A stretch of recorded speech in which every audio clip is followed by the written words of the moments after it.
Bismillah wa salatu wa salam ala Rasulillah wa ala alihi wa man wala wa ba'd. This evening, bi'idhnillahi ta'ala, this is going to be our 12th session, session number 12, reading from Bawa'ith al-Khalas min al-Dhunub.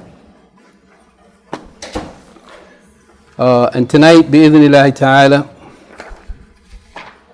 we're going to be looking at the 12th motivational factor, which can help a person to avoid and distance themselves from disobedience to Allah subhanahu wa ta'ala. Before we do that, we want to look at some of the points that we discussed last week from the questionnaire study guide for lecture number 11.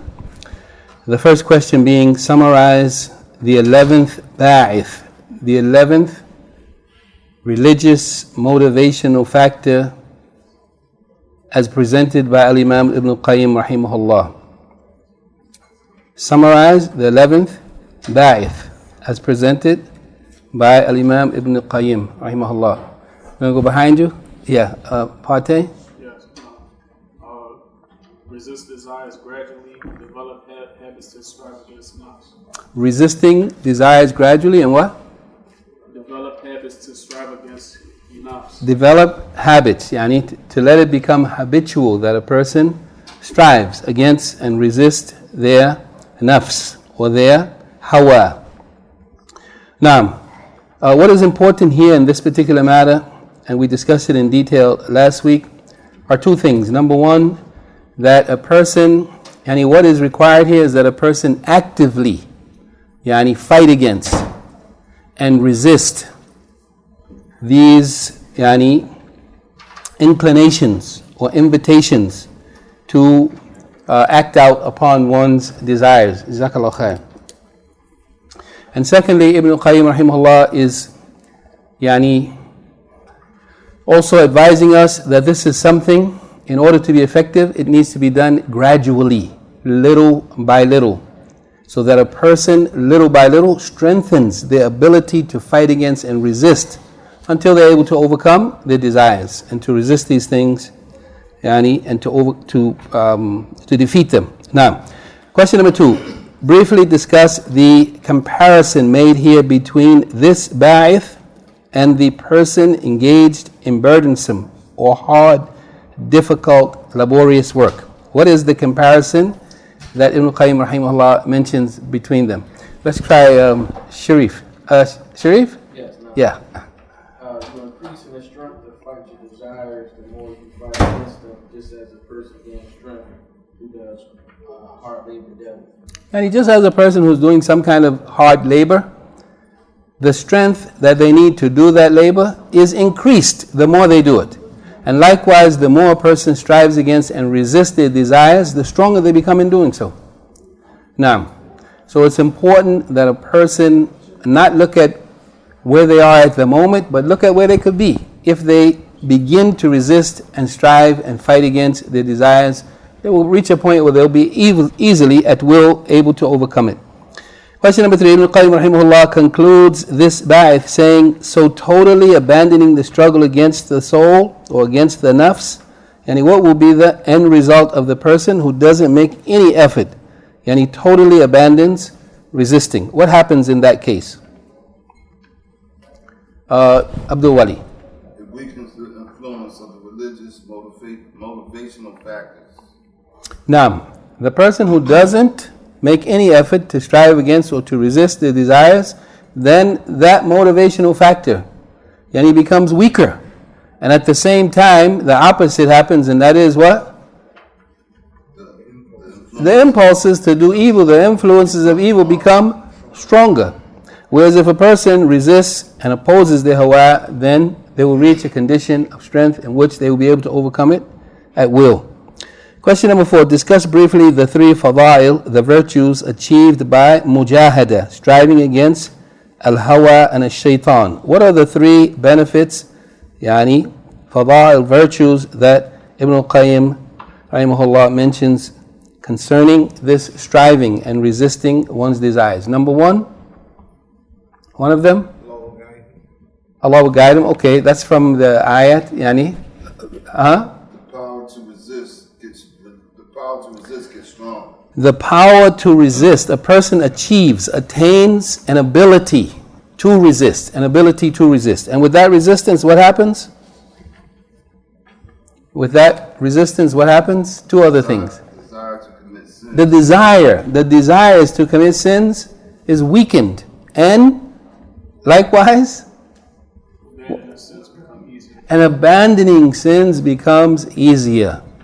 This is very, very important, because a person might find that their desire to commit sins is strong, so it's weakened by resistance, and the ability to overcome those desires is strengthened, and it becomes easier and easier for a person to abandon sinning.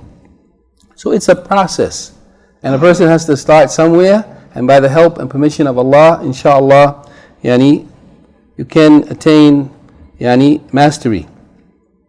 Question number 5. Memorize the ayah from Surah Al-Ankabut, 29th Surah, 69th ayah, in which Allah mentions mujahada, striving in His way, that is, in His cause.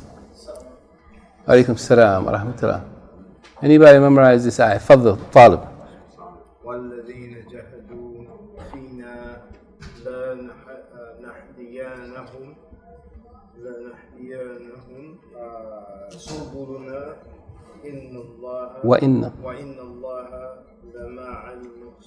لَمَعَ الْمُحْسِنِينَ. Naam. Who knows the meaning of this ayah? What is the meaning of this ayah?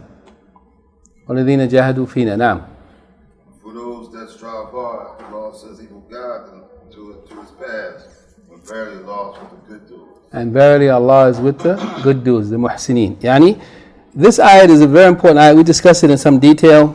Allah subhanahu wa ta'ala is reminding us that those who strive in His way, in His cause, then He promises that He will guide them further to the turuq, the subul, the ways of Allah subhanahu wa ta'ala that reach Him and attain His paradise. And then He ends it by saying that indeed, verily, surely Allah is with the people of ihsan, the muhsineen. Question number 6. Based upon this ayat, Ibn al-Qayyim rahimahullah says, the most perfect and complete people in terms of guidance are who? Sharif. The person who strives the most. أَعْظَمُهُمْ جِهَادًا. The people who have the best and complete and most perfect guidance are the people who strive in the way of Allah more. The more you strive in the way of Allah, the greater will be your guidance, because Allah's promises that those who strive in His way, He will guide them. So the more you strive in His way, the more complete and perfect will be your guidance. Ibn al-Qayyim rahimahullah further explains that the most obligatory forms of jihad or striving are what? Most obligatory. He mentions 4 things. Now, an-nafs, striving against the lower desires. And he said after that, the hawa, striving against hawa. Also, Ash-Shaytan, and also the dunya, striving against the attractions and distractions of the dunya. Finally, question number 8. Summarize the first 11 mawa'ith, motivational factors mentioned by Ibn al-Qayyim rahimahullah. The first 11. Number one. Ta'zeem of Allah. Recognizing the greatness and glory and magnificence of Allah. Number two. The love of Allah. Number 3. Loving Allah will enable a person and give them the ability to be obedient to Him, because the person obeys the one that they love. Number 3. Acknowledgement, recognizing the favors, the many favors and bounties and blessings of Allah subhanahu wa ta'ala, requiring a person then to reciprocate, to show something back to Allah for all of His favors. Number 4.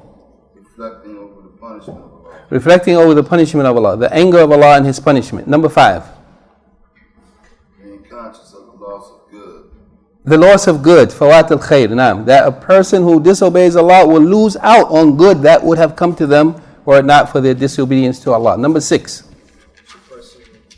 Suppressing the soul and conquering the shaitan. Suppressing the soul and conquering, the joy, the happiness, the pleasure of suppressing the nafs and conquering, overcoming shaitan. Number 7.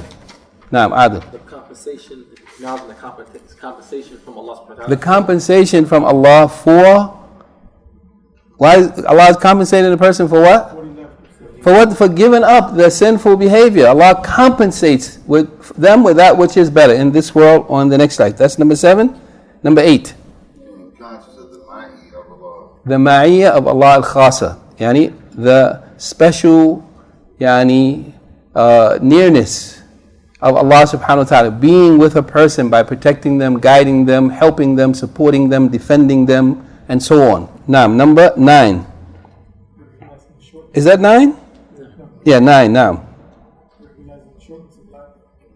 Recognizing the shortness of life. Now, recognizing that death may be near and may come suddenly. So a person has to pay attention to what they're doing. You don't know what condition you will die in because you don't know when death may come suddenly, unexpectedly. Now, number 10.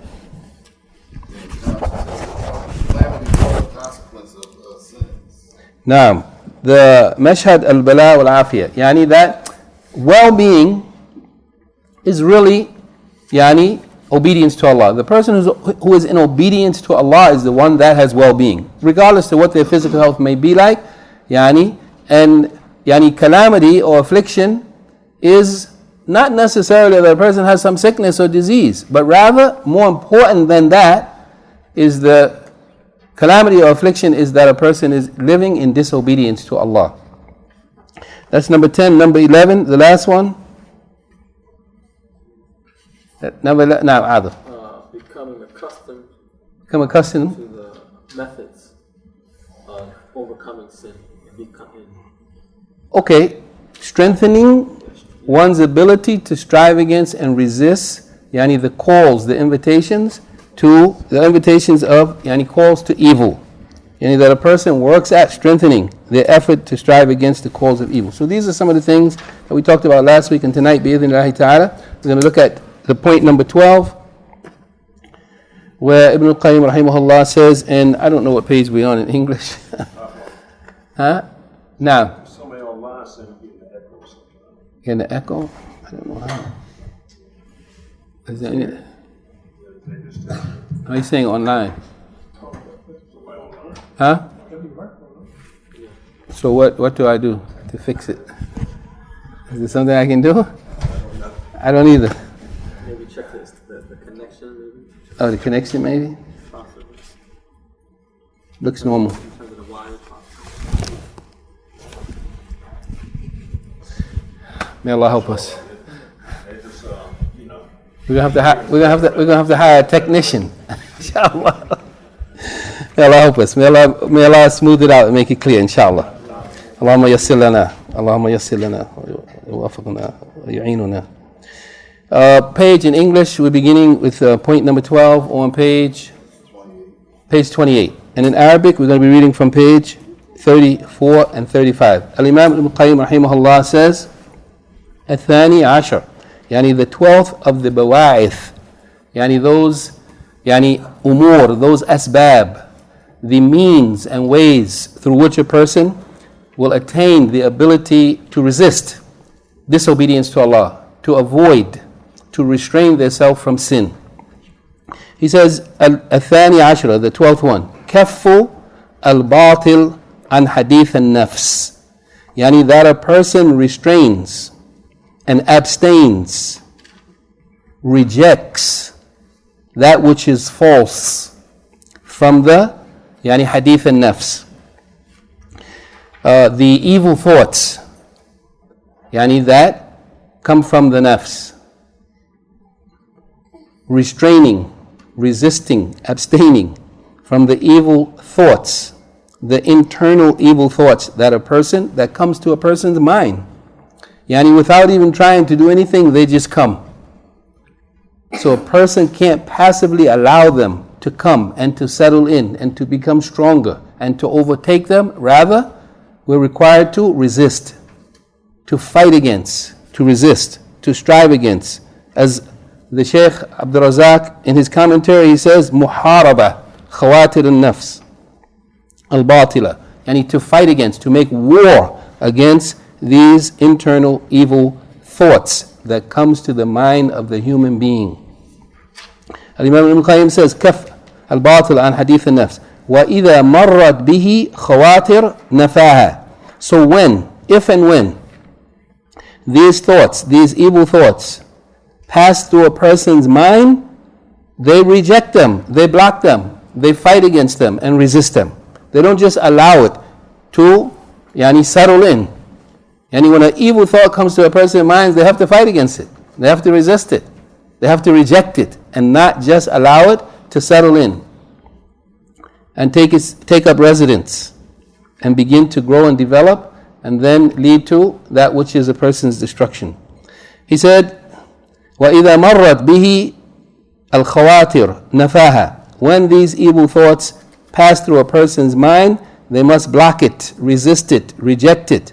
وَلَا يُؤْوِيهَا وَيُسَاكِنُهَا. And he must not give it shelter. Don't give it a home, a place of residence.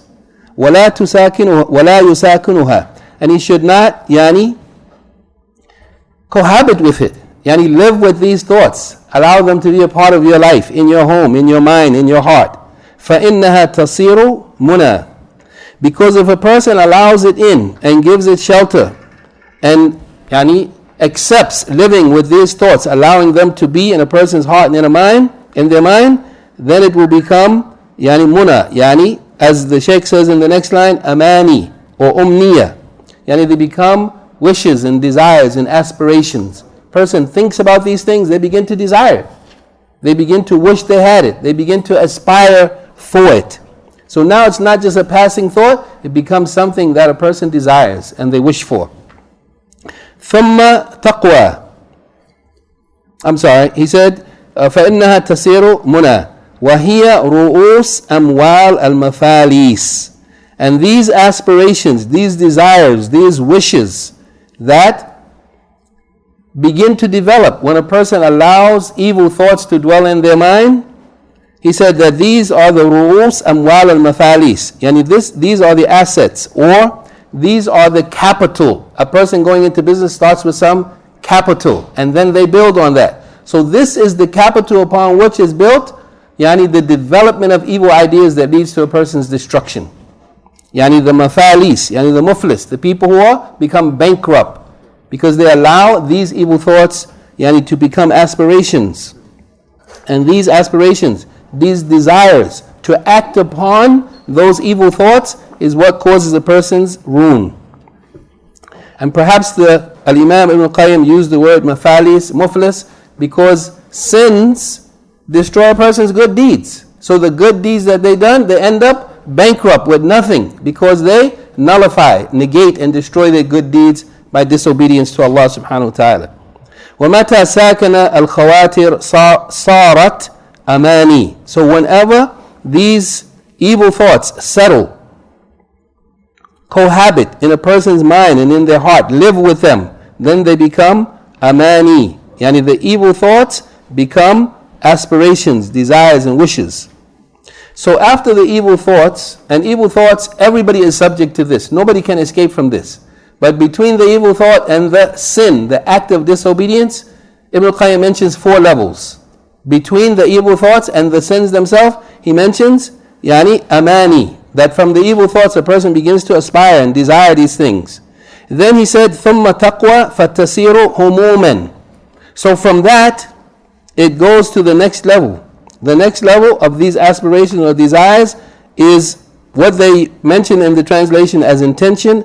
I would rather say that humum are things that a person thinks about all the time. It's always on your mind. A thing that a person is concerned about and worried about. Because once you aspire for it and desire it and wish for it, then it's something that is working on you. It's all the time in your mind. You're always thinking about it, and that's the stronger level.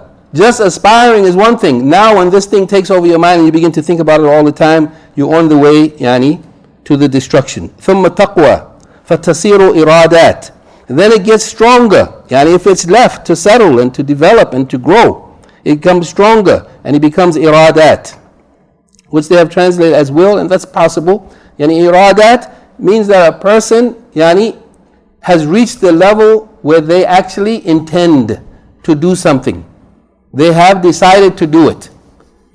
At first it was just thoughts, that became aspirations and desires. And then it became a person's concern that is always on their mind. And next they make a decision to actually do it. And this is the iradat. Then he said, ثُمَّ تَقْوَى. Then it gets stronger again. فَتَصِيرُ عَزْمًا. And this is the final stage of the process where a person becomes determined. They have firm resolve. They have decided that they're going to do this and nothing is going to stop them. Intending to do something is almost the end. But when that becomes stronger, where the person says they are dead set on doing it and nothing's going to stop them, the Shaykh says here, azman yaqtarinu bihi al-murad. It becomes a firm resolve. A determination that is accompanied by the murad, the maqsood, the thing that they began to think about and began to desire and then were concerned about and finally made intention to do. And in the end, they have resolve, and that resolve is going to be accompanied by, unless Allah decrees otherwise, unless something stops them, that firm resolve is, that's accompanied by the sin, because it's going to happen then. When a person has firm resolve to do something, it's going to happen unless Allah decreed otherwise. There's nothing going to stop them, like their mind is bent on this, and nothing is going to get in their way. Except that they're going to fight against it. Ibn al-Qayyim says, Azman yaqtarinu bihi al-murad. Shaykh Abdur-Razzaaq, in his commentary, uses a different wording. He says, أو يقارنه. Azman yuqarinuhu fi'lun laha. This is the same meaning, except that the Shaykh has explained it in a little bit easier language to understand. The meaning of azman yaqtarinu bihi al-murad, it means azman yuqarinuhu fi'lun laha. It's accompanied by the person actually doing that thing that they have determined to do, that they're going to do it at that point. So it starts with a thought and it ends with a person committing the sin. But in between there are levels, which if a person doesn't resist and fight against it, it gets worse and worse and worse. It goes from just thinking about something, to umniya. Person, what? Aspiring for it, wishing and hoping for it. And then it becomes humum, ham. A person becomes their concern that they're thinking about all the time. And then it becomes an intent, a clear intent, irada, sayyah. And then it becomes, azm, a firm determination, resolution that's accompanied by the committing of that act, the sin. The Shaykh, he closes, Al-Imam Al-Qayyim closes by saying, فَدَفَعُ الْخَاطِرِ الْأَوَّلِ أَسْحَلُ وَأَيْسَرُ مِنْ دَفْعِ الأثر المقدور بعد وقوعه وترك معاودته. That, and this is a fact that anybody who thinks about it cannot differ with. He said, repulsing, rejecting, resisting the first thought, when it first came to the person's mind, and you know that it's evil, it's an evil thought, you know that it's something that is not good, it's disobedience to Allah. Rejecting it, fighting, resisting, making war against it in the beginning, when the idea first came to a person's mind, is ashal wa aysar. It's much easier than dafa'i athar al-maqdur ba'da wuqu'ihi. That is much easier than repulsing, resisting the effect or the result of that which has been decreed, meaning the sin that a person desired and wished for and intended to do and firmly determined to do. Stopping the thought when it first came to mind is much easier than repulsing or resisting or escaping from the effect of that sin after it has occurred. The consequence and the effect of it after it has occurred. وَتَرْكْ مُعَاوَدَتِهِ. And it is easier in the beginning to resist it and to fight against it and to reject it than it is to resist or to prevent restrain oneself from returning to it. Yani once the person fell into the sin, it's twice as hard to not go back to it again. Before the person committed that sin the first time, they had the ability maybe to resist it. But once the person fell into that sin, it's more difficult now to stop oneself from going back into it. Because after you have done it, yani everything becomes, yani you see it differently. And so Allah subhanahu wa ta'ala has placed something inside of ourselves that enables us to recognize that which is displeasing to Him, and that which is pleasing to Him, and that which is good for yourself, and that which is harmful to yourself. And a person has to accept these warnings from Allah subhanahu wa ta'ala when you have that first thought that this is evil, this is not good, and you have to move on that and don't let it go any further. The Shaykh Abdur-Razzaaq, the son of Shaykh Abdul-Muhsin al-Badr, HafidhahumAllaah, may Allah protect and preserve both of them. He says, Al-Amr al-Thani Ashara, the 12th affair, the 12th matter, yani the 12th religious motivational factor to help a person to resist sins. He describes it as muharabatu khawatir al-nafs al-batila, yani fighting against, making war against the false, evil, internal thoughts that come to a person's mind or to their heart. Fighting against it. So this word, the use of the word muharaba, as opposed to the language that Al-Imam al-Qayyim used, he said kaf. Kaf means to restrain or to abstain from something. But the Shaykh, he wants to make clear what this means. This means this is not just passively resisting. This is active, aggression, fighting against, resisting, making war against these internal, false, evil thoughts that comes to a person's mind. Why must we fight against it? لأن المعصية أول ما تبدأ تكون خاطرة في النفوس.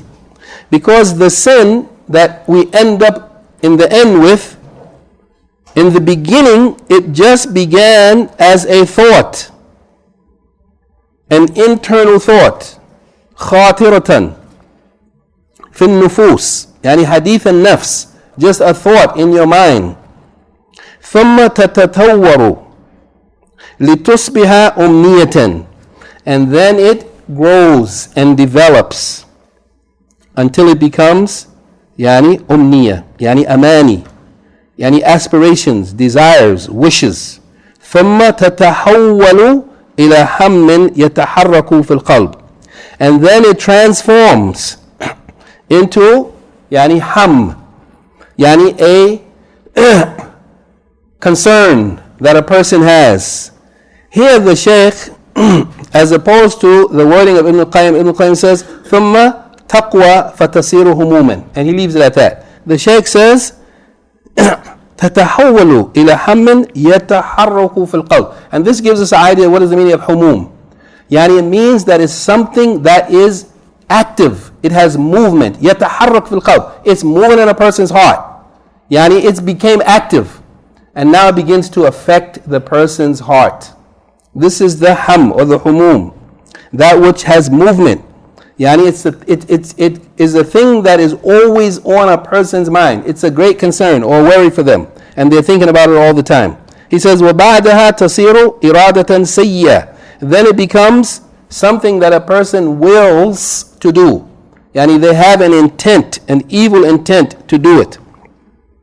وبعد هذا تخلص لأن تكون عزما يقارنه فعلا لها. He said, then after this, it ends up becoming a determination, or a thing that a person is determined to do, that they have resolved to do. يقارنه فعل لها.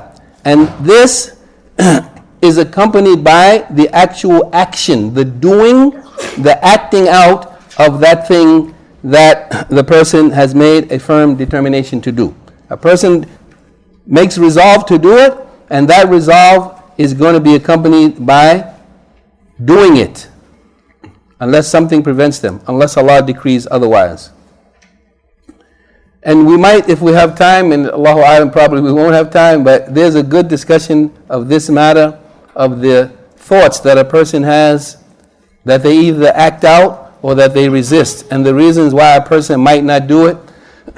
In hadith, in the 40 hadith of Imam Nawawi, I think it's hadith 37. I'll check anyway. I think it's 37. Al-Imam Ibn Rajab, in his commentary, gives a detailed, lengthy explanation. Perhaps we'll refer to a little bit of it in the end if we have time. But what is important here is that this evil intent that leads to a firm resolve and the committing of that act, the thoughts themselves can sometimes be a cause of a person being punished. It's not just when the person reaches the end when they commit the sin. Even before that, a person may be punished for these kind of thoughts. And Ibn Rajab, rahimahullah, he mentions the details concerning this, that perhaps, as I said, we might be able to refer to briefly. Shaykh says, so the evil thought comes, then it becomes an aspiration or desire or wish, then it's transformed to a humum or ham that moves in the heart, and then it becomes irada sayya, an evil will, and after that it ends up being a firm determination or resolution accompanied by the doing of the act. These are the levels, the 4 stages that are between the initial thoughts that are easier and simpler to resist and to repel and to reject, and between the end result, which is the commission of the sin. That a person has a desire or a wish, and then it becomes their concern, and then they actually make an intent, and then they have a firm resolve.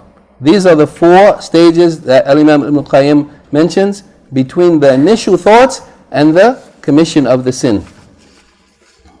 And I think I'm going to have to apologize. No problem, mashallah.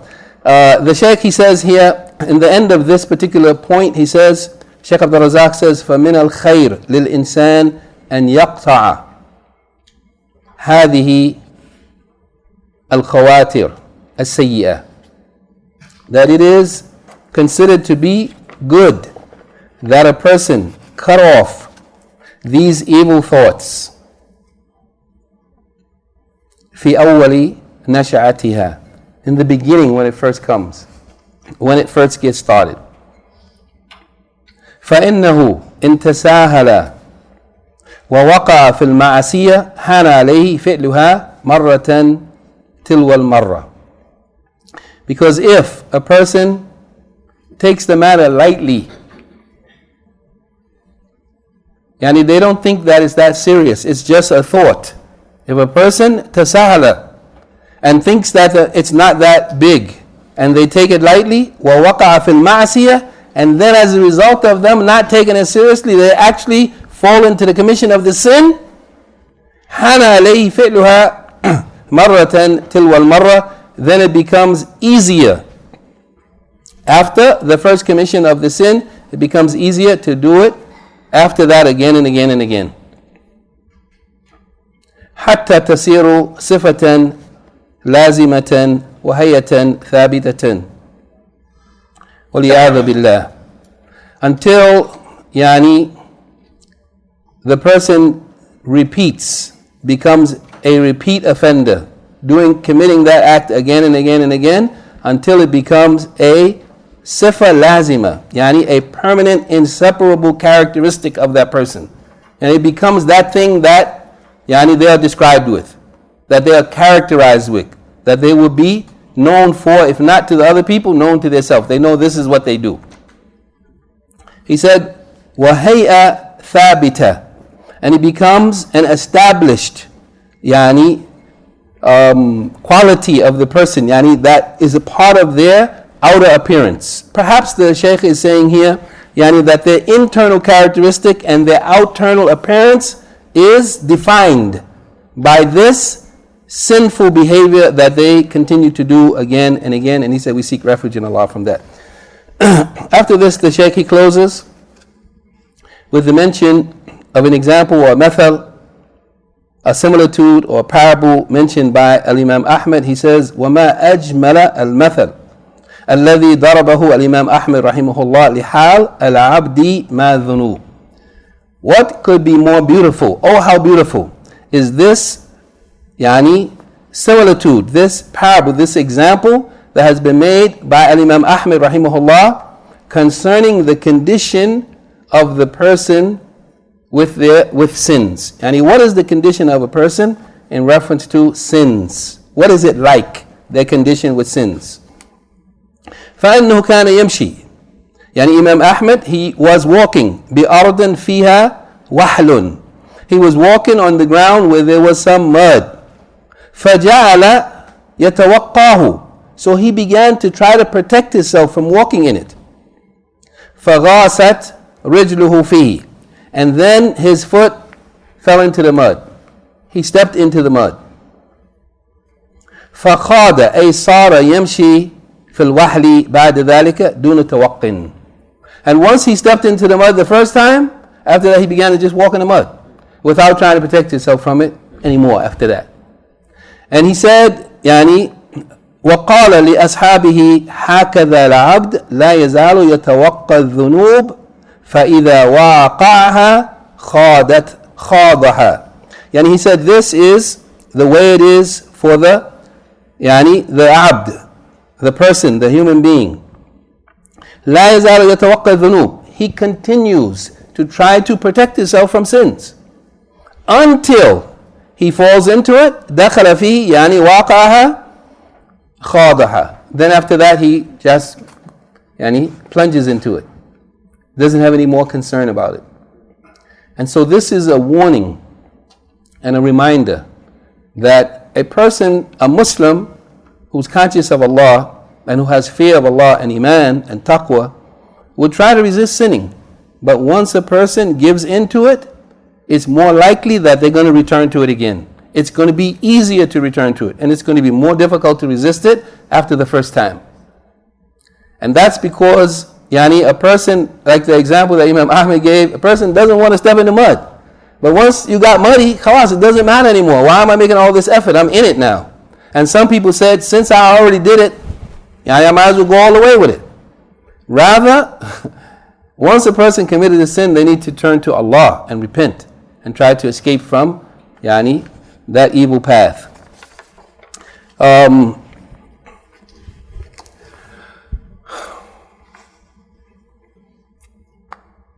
So we still have a few minutes, so I'm going to try, pardon me today for skipping the English translation, but I'm going to try to mention a little bit of what Al-Imam Ibn Rajab rahimahullah mentions in his explanation of the 50 hadith, or the 40 hadith of Imam Nawawi and the hadith that he added to it. So he mentions a hadith, Al-Imam Nawawi rahimahullah mentions a hadith that's reported by Al-Bukhari and Muslim from Ibn Abbas radiallahu anhuma from the Prophet sallallahu alaihi wasallam, in that which he has narrated from his Rabb, hadith Qudsi from Allah subhanahu wa ta'ala. And it begins with Inna Allah kataba al-hasanat wa sayyat, that Allah has recorded, has written the good deeds of the people and the evil deeds. And then he made clear by some clarification of the details of how that is done. And he says, whoever intended to do a good deed and they didn't do it, Allah will record it for them with himself as a complete good deed. And whoever intended to do a good deed but he didn't do it. I'm sorry. Now, the person who intended to do a good deed, فَلَمْ يَعْمَلْهَا, but he didn't do the good deed, but he intended, Allah will write it for him as a good deed. The person who intended to do a good deed and then actually did it, then Allah will write it for him with himself as 10 good deeds, up to 700, or many times multiplied, many times over. Whoever intended to do an evil deed and didn't do it, Allah will record it for him with himself as a complete good deed. And whoever intended to do an evil deed and did it, Allah will record it against him as one evil deed.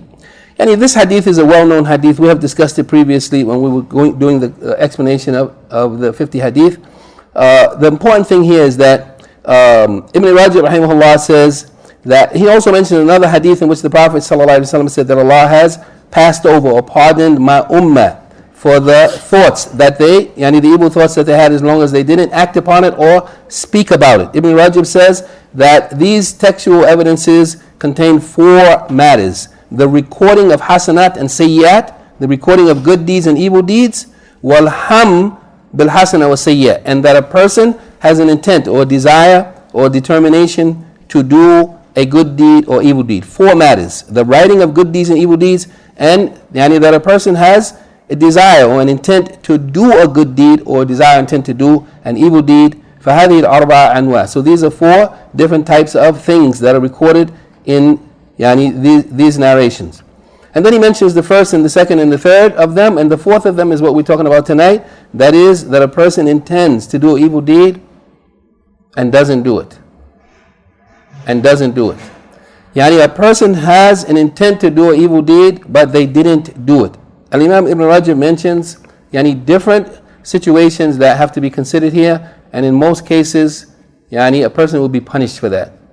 A person would be punished for that in most cases. Even though in the hadith that's mentioned in Bukhari and Muslim, that's reported by Abu Hurairah and Anas and other of the companions radiallahu anhum ajma'in, there are different considerations that have to be considered. And he gives a full explanation, and it's quite lengthy, and I'm just going to mention a little bit of it just for the benefit. So he says the fourth matter of these 4 matters that in this hadith, al-ham bis-sayyi'at min ghayri amalin laha, that a person intends to do some evil, but they didn't do it.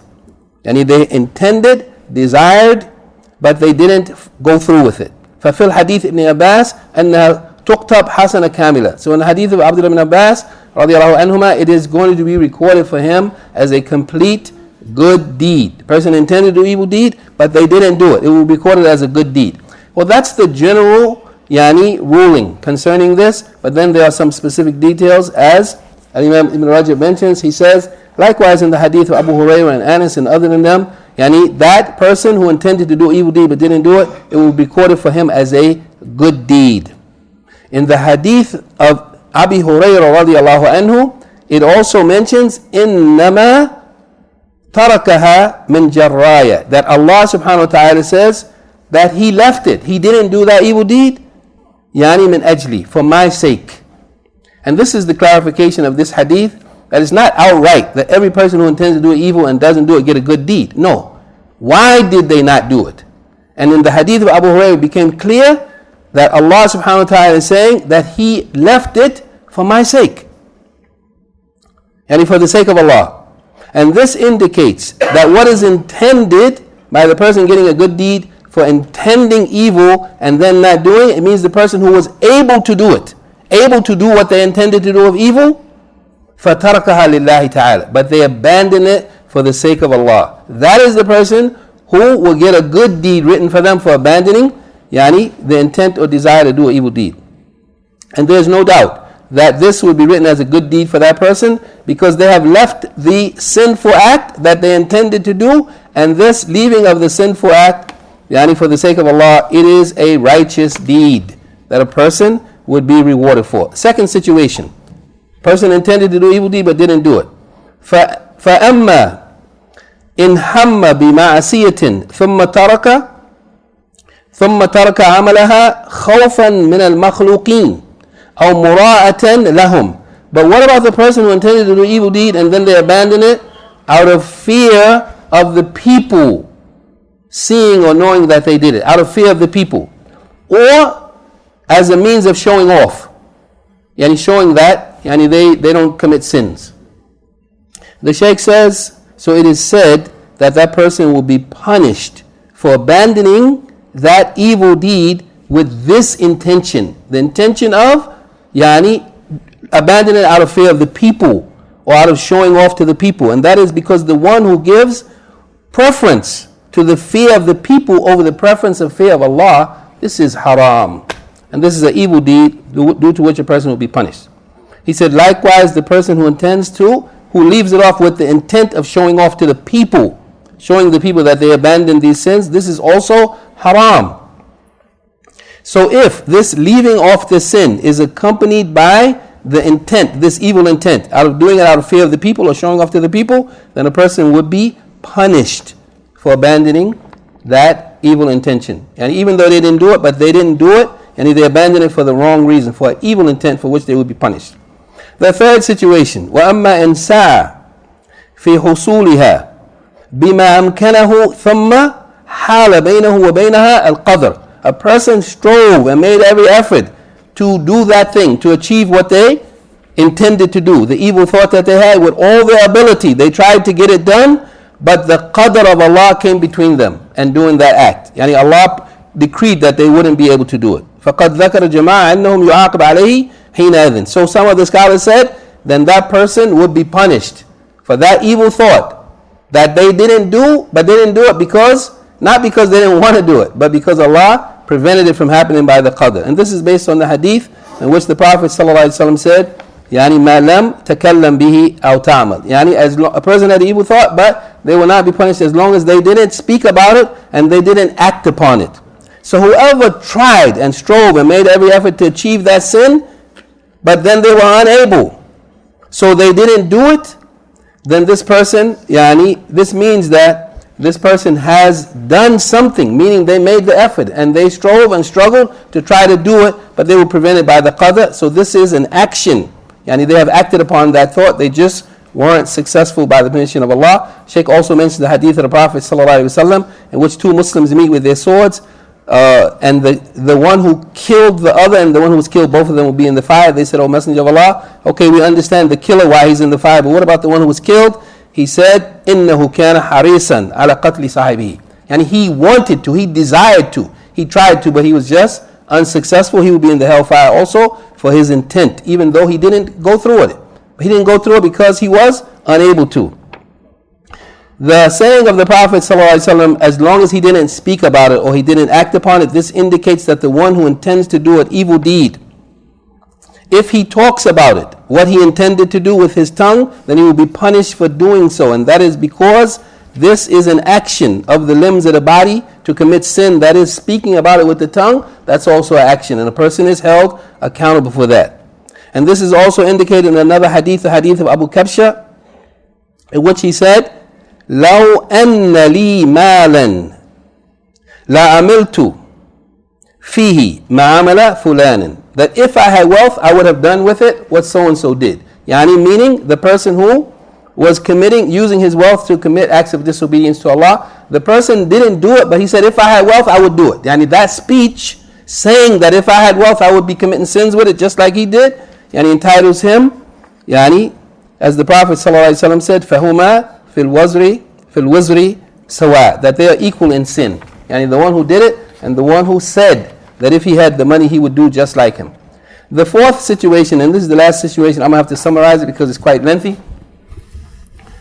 The fourth situation is, Ibn Rajab rahimahullah mentions, what about the person who revokes their intention, who changes their intention, the intention to do evil. They have an intention to do evil, but they didn't do it. He said they changed their intention and they gave up their resolve, but not due to any reason that's from their self, not because they desired to seek the reward of Allah, or they feared Allah, or because they did it for the people, to show off to the people, or to, out of fear of the people. It wasn't for any of those reasons, but the person just changed their intention and lost their resolve.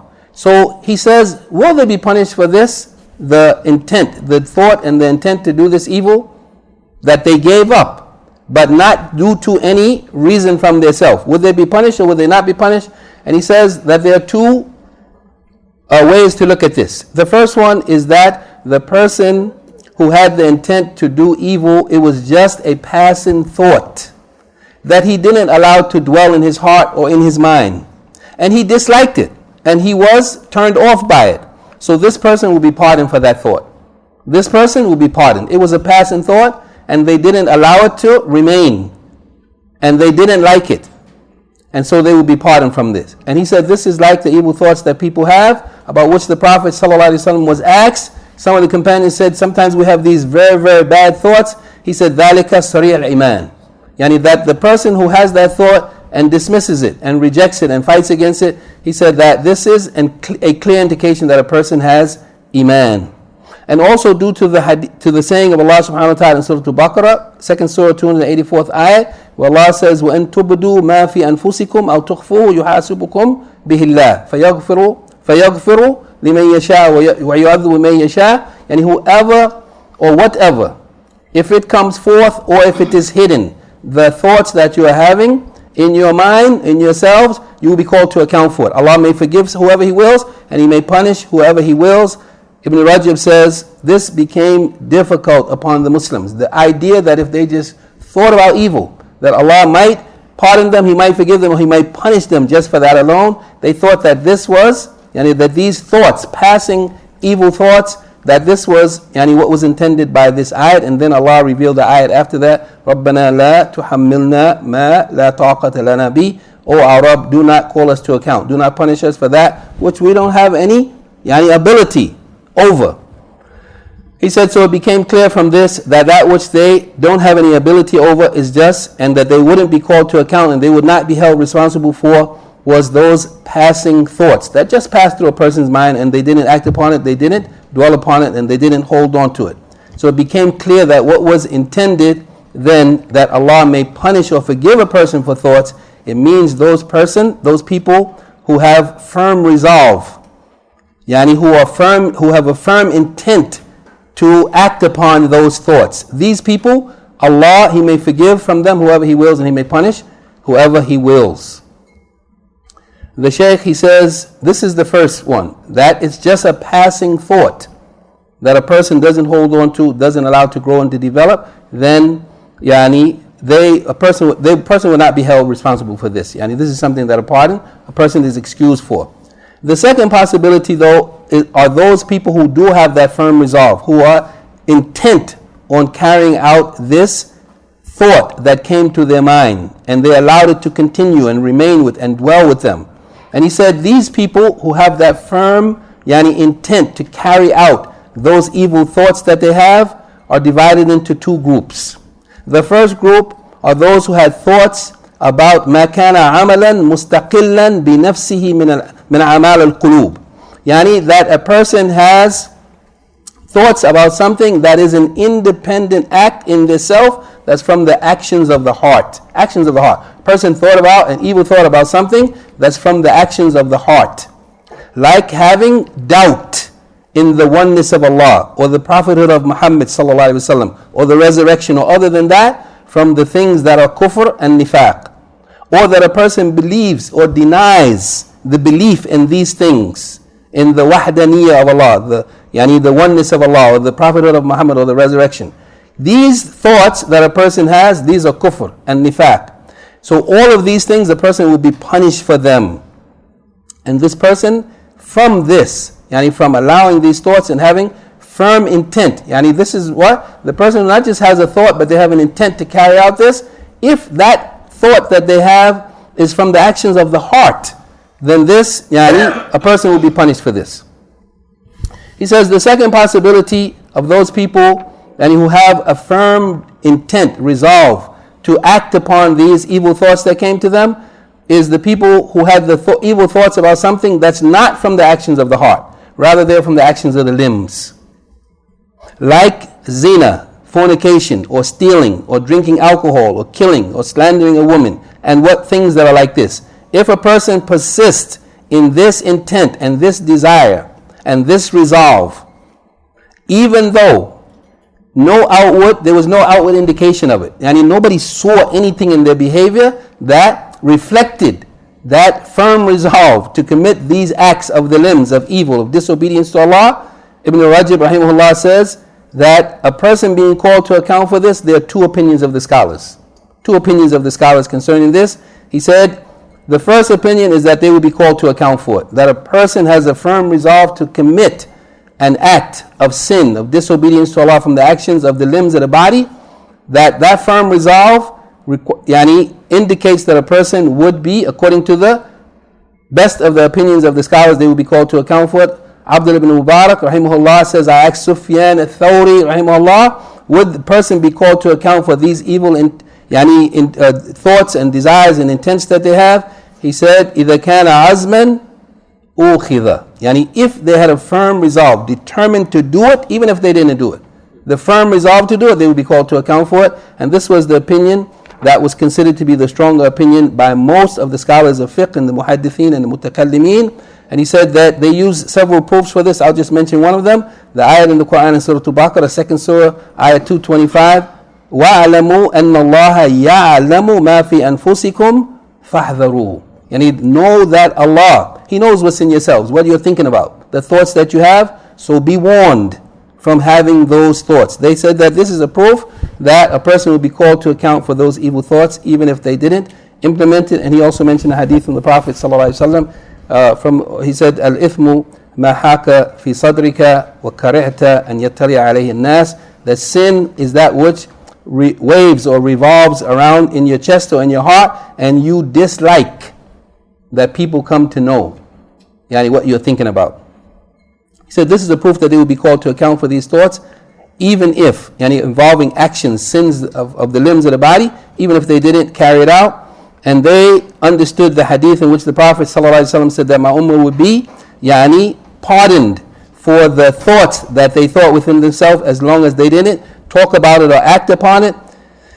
They said that is in reference, they would not be called to account, they would be pardoned if those were just passing thoughts, not thoughts that a person allowed to develop and grow and they had a firm resolve to commit them.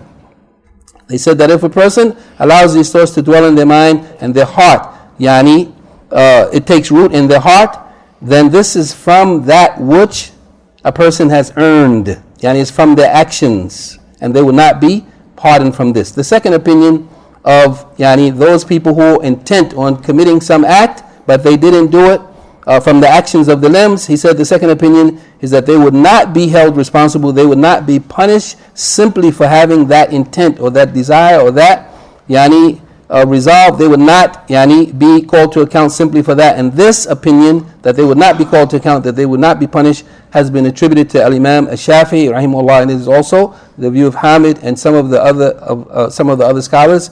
He said, and this is because they were going on general evidences that a person wouldn't be punished just for thinking or just for having an intent or desire to do something. And this has also been mentioned by al-Awfi from Abdullah ibn Abbas radiyallahu anhuma, that a statement that indicates this same meaning, that they wouldn't be called to account for it. And this is the end of what we can mention from the very, very lengthy commentary of Imam Ibn Rajab rahimahullah. The summary of it is that a person intends to do something of evil, and we have just a couple of minutes before the Iqamah. They intend to do something evil and they leave it off for the sake of Allah. That will be written for them as a good deed. A person intends to do evil and they leave it off out of fear of the people or some other evil intent, they will be punished for it. A person intends to leave off something, they intend to do an evil deed, but they didn't do it because they were unable to do it. They were unable to do it. Then they will be also called to account for that. And a person intended to do an evil deed, but for no effort from themselves they didn't do it, then he says that these are two categories. If it's from the actions of the heart, then a person will be called to account for that. If it's from the actions of the limbs, then there are two opinions. One opinion is they would be called to account, and the second opinion of Imam Shafi and others, is that they would not be called to account. Subhanakallahumma wa bihamdika, ashhadu an la ilaha illa anta, astaghfiruka wa atubu ilayk. The main point here is what? That a person has to be careful of their thoughts. Stopping them immediately, evil thoughts. Don't allow them to grow, to develop, to dwell, but rather reject them and fight against them and resist them. And don't let them go any further, because these thoughts, evil thoughts, even if they don't reach the point of committing the sin, a person may still be held accountable and punished for it, and Allah knows best. Inshallah after, because it's almost time for the Iqamah right now. Subhanakallahumma wa bihamdika, ashhadu an la ilaha illa anta, astaghfiruka wa atubu ilayk.